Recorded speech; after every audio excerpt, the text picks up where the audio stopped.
मित्रांनो, आज आपण जाणून घेणार आहेत की कॉमन कोल्ड आणि त्याची कारणं. कॉमन कोल्ड हे एक प्रकारचं व्हायरल इन्फेक्शन आहे की जे अप्पर रेस्पिरेटरी ट्रॅक्ट म्हणजे नाक आणि घसा याला इन्फेक्ट करतं.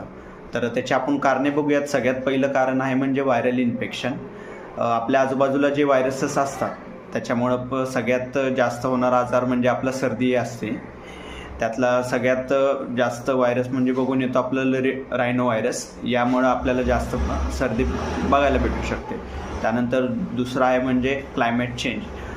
अचानक हवामानात बदल झाला किंवा थंड हवामानामुळे पण आपल्याला सर्दी दिसून येते.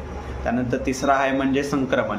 एका व्यक्तीला जर सर्दी असेल तर त्या व्यक्तीच्या आपण संपर्कात गेलो आणि त्यामुळं पण आपल्याला सर्दी होऊ शकते. सर्दी हा असा आजार आहे की हा पटकन पसरतो.